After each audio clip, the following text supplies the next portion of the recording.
want to demo how to connect GoBlue via the white cable to control voltage.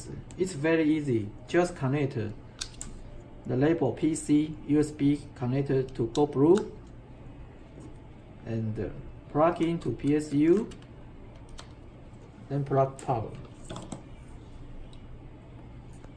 That's it. And if you want to support dual port, the PSU for more power, then it's the same connection. The PC to GoBlue and the plug to PSU, the other PSU label to power. Then plug in the power. That's it. Thank you for watching.